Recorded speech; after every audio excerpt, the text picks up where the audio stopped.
And the Oscar for least informed hot take on the Academy Awards goes to...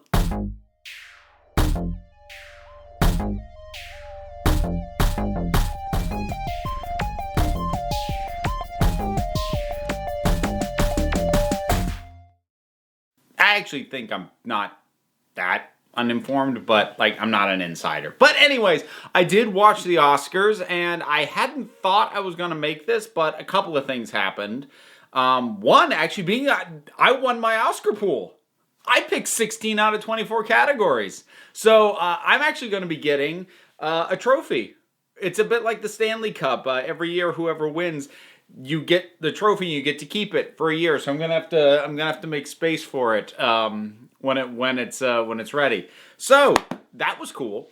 And then there's actually the Oscars themselves. So if you didn't watch them, I'll mention a couple highlights, and then I'll get into sort of the main thing that I feel like is what most people are talking about, and it's kind of what's been rolling around in my head for the last about 24 hours or so. And, okay, so highlights. Rami Malek winning for Best Picture, for Best Actor. That was fitting. I'll remind you, though, I didn't see very many of the films that were up for stuff. Seeing Black Panther win for production design and costume, that was really cool to see. Olivia Colman was really kind of just really endearing. With her clearly very flustered acceptance speech. And I do think for me, without question, the highlight moment of the entire thing was when Samuel L. Jackson got to tell Spike Lee that he won an Oscar for screenwriting. And Spike Lee comes up and just leaps and wraps himself arms and legs around Samuel L. Jackson. It's like a nephew doing like one of those running leap hugs, to a favorite uncle. It was like that, and he's in this purple suit. It was amazing. That was by far my favorite thing that I saw. Also, quite a bit of a diversity up on that stage. A lot of people of color. That color being orange. Like, the thing that got the big focus has been Lady Gaga, who, yes, did look very orange, but I will point out that I think the focus is on her because she was on stage looking orange for a longer stretch of time than anyone else. I thought more than a few people looked orange, and actually I said it about several people before she showed up on there. I think Bradley Cooper looked really orange. Yeah, there were a few others. I can't even remember all of them now, but I remember pointing out at about several people. And it was, that was odd. I'm not going to go so far as to say, they all had spray tans, but, there was some shade of skin tone that the lighting that they had was not kind to. But let's get to what I think is the biggest talking point. And like I said, the thing's kind of been bouncing around in my head for a little bit now. Best Picture. Green Book. So, again, I will point out I have not actually seen Green Book. So when I talk about this movie and what its win represents, I am in no way talking about the film, the quality of the film, whether or not the film deserved the Oscar. I don't know. I don't have an opinion on that. I haven't seen it. I know what sort of the feeling and the consensus and the vibe is right now, but I haven't seen it, so I'm not going to make that call. But I don't think you have to have seen the movie to know that this win looked bad. And, you can say that I have an uninformed opinion because I haven't seen the movie, but let's be realistic. More people watched the Oscars than went to see that movie. And way more people are reading about the Oscars on social media than watched it. So I'm actually in the majority for not having actually seen Green Book. And that's worth noting real quick. The ratings were actually up this year. So I'm sure they're happy about that. Bet you they go without a host again next year.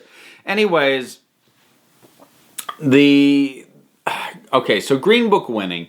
Here's the thing. It had been said in more than a few places that this felt like a very wide open, year as far as Best Picture goes.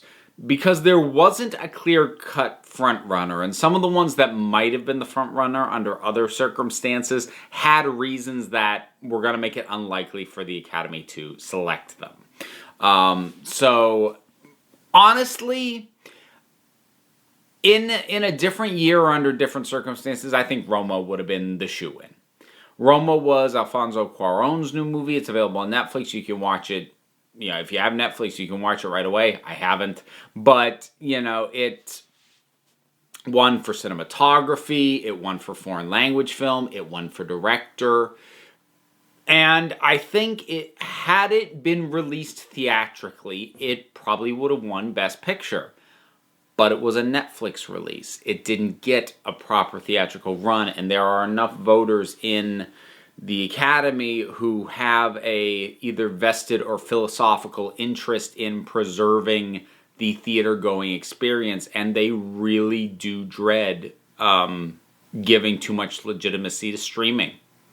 And if it weren't for that, I think Roma would have won. I think that would have been the easy call. As the night was going on, I was starting to think Bohemian Rhapsody might win, because that had some heat, you know, with Rami Malek. It won, the Sound Awards. It won editing, which actually, I enjoyed Bohemian Rhapsody. I would not call that a well-edited movie. So that was odd. But, you know, once that happened, I did start thinking, you know what, that one might walk away with it. But then they said Green Book. And basically everybody at the Oscar viewing party I was at kind of looked at each other going, wait, what? I don't think Green Book was on any of our radars. Like, we knew it was there, and, like, I guess it had won a Golden Globe, but it seemed like such the obvious Oscar bait movie, and the Academy has been trying desperately to get further away from that in the last few years. I mean, for God's sakes, last year's Best Picture winner was a movie where a fish man gets it on with a deaf woman. You know, that's not what you would think for Oscar fare. And even its next closest frontrunner, Three Billboards, which I didn't like, was not typical Oscar bait. So to see a real, like, by the numbers classic Oscar bait movie take it all felt regressive. And then there's the added context of what the film's about. Now, I don't generally talk about race a lot when it comes to entertainment. I mean, I talk about LGBTQ plus representation because I'm actually a member of that community. I do care about racial representation, but I also figure my voice is not the one anybody needs to be hearing on that front. There are people with more information, more authority, more life experience, who are better off to speak than I am. But what I will say is, this more than a passing resemblance to the wins in 2004 for Crash and in 1991 for Driving Miss Daisy. Neither of which are Best Picture wins that are particularly fondly remembered at this point. And in many ways, Green Book feels like the compromise winner.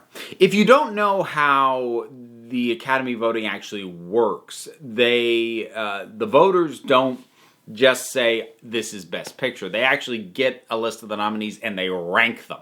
So whatever one they rank as their number one, that gets, the most points. I don't know the distribution of that, but so I don't know if this is exactly how they do it, but this is just to give you an instance. If there's 6 nominees, whoever gets the number one spot, that's 6 votes. And then whoever's down at the bottom, they get 1 vote. And, you get everybody's rankings, you assign numbers to them, you total them up, what movie had the most points, and that's your winner. The thing about that system is that it tends to work against more daring films, because more daring films have a tendency to be more divisive, which means some people are putting it way up here, but other people are putting it way down here. Whether it's divisive for reasons of subject matter, or in the case of something like Roma, or I would also say Black Panther, there's something about the inherent nature of the film or the genre, or in the case of Roma, the way it was distributed, that there is a kind of a bias against within the Academy members, or at least enough of them to throw it off. And then what ends up winning is something that was just didn't rock the boat, and sort of most people ranked in their mid-high bracket. Like stuff above got moved around, stuff below, but like a lot of people put it around 3 or 4. That gave it a consistency that carries it through. Because this doesn't feel like it would have been anyone's number one pick. So if you don't know a lot about Green Book is based on a true story about a black pianist who was touring in the South, I believe it was the 50s, and he had a white driver, and I think he was also his bodyguard, and while he was touring in the South, he started to also collect information for what were the restaurants, hotels, accommodations, etc., that were not segregated, that were not unpleasant to black people, and that was the Green Book that he compiled. Now, there's a couple of things about this movie. The first is, it's been pointed out by more than a few people, it's basically Driving Miss Daisy in reverse. This time the white person is driving. So that doesn't look great. In addition, there's been a little bit of iffiness in regards to the subject matter, because the surviving family of the guy that it's about, and also nobody mentions this one, but I'm going to say it because I thought it was really weird. The movie, so far as I can tell, is supposed to be about Mahershala Ali's character. He was nominated and won for supporting actor, while Viggo Mortensen was nominated for best actor in a lead role. Yet at most they looked like they shared equal screen time. That struck me as odd too. So I don't think that helped. But anyways, so what I was saying is the surviving family of Mahershala Ali's character were not very happy with this movie. First off, turns out they actually weren't really consulted by anybody. Actually, after they started saying how much they disliked the film, the official line from most of the filmmakers was, "We didn't know he had family still alive." Shows you how much research they did. But apparently they were upset enough by the end result of the film that Mahershala Ali actually, on the record, apologized to some of the family members. And, you know, whatever you feel about the changes that were made, whether they were for the better, for the worse, whether they disrupt the integrity of the film, it's one more thing that makes this look like maybe that really isn't what should have been put up there. And then the clincher was actually the acceptance speech. And that was the thing. Like, Green Book, I was like, not really, but like, whatever. But then I watched the acceptance and I was like, okay, that's awkward. So when a Best Picture wins, I mean, the only ones who are guaranteed to go up there are going to be the producers, because they're the ones who actually get the award for Best Picture. They get the statues. But it's not uncommon for a whole bunch of the rest of the crew, director, cast, screenwriters, etc., to also go up there. And that's kind of what happened. What became very clear is when you looked at the cluster at the front and who was at the mic and then who actually gave acceptances, if you didn't already know this about Green Book, it became very clear in a very visual sense. Oh, this was another Hollywood movie about racism with the approach of we're all the same, let's all just get along. And it was primarily made by a bunch of aging white guys. And they were the ones who went up and spoke. And it was really uncomfortable. And I rewatched it, you know, actually saying we are all the same. I'm like, look, I'm not. I know your heart's in the right place, but like that's sounding very pandering. I'm sorry, not even pandering is the wrong word. What was the word? patronizing. There we go. That's really patronizing coming from you at this moment. And then,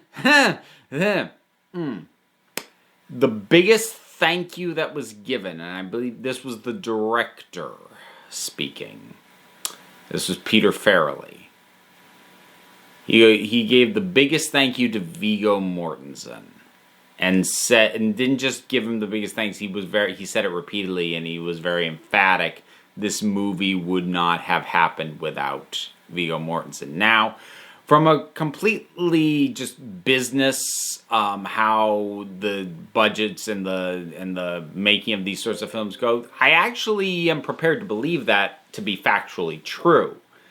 I'm pretty sure he was the first big name who was cast, and then him being attached to the product helped them get financing, and it got the ball rolling. And yeah, maybe it wouldn't have happened without his attachment, or at least not with the budget that it had. But again, a movie supposedly about a real-life black civil rights figure in a movie made by a bunch of white guys, and those white guys giving their biggest thanks to the white actor who was in it, it's not a great look. And actually, Viggo Mortensen looked mortified. Like, the camera cut to him, and he looked so... he had this look of, like, stop thanking me. Stop thanking me. And it was, like... And there were some other people, like, behind the guys speaking who looked really tense. They seemed to ease up when he finally thanked, a person of color. When he mentioned Octavia Spencer, who was one of the producers, people seemed to, like, relax a little bit. Like, oh, thank God. At least he didn't only thank white people. But yeah, the entire thing was not a good look, and it's not going to help the image that the Academy is a bunch of crusty white folks. And actually, that's kind of a shame, because up until that win, the win of that movie, and then that speech, on that front, it wasn't too bad, all things considered. Again, I'm not gonna be a final judge, but it didn't feel as glaringly white as it has at various points in various years. So they seem to be kind of getting on track, and then this. And it's the movie that deals with racism in a way that allows white people to pat themselves on the back because there is a good white person in the movie that they all get to identify with. Yeah.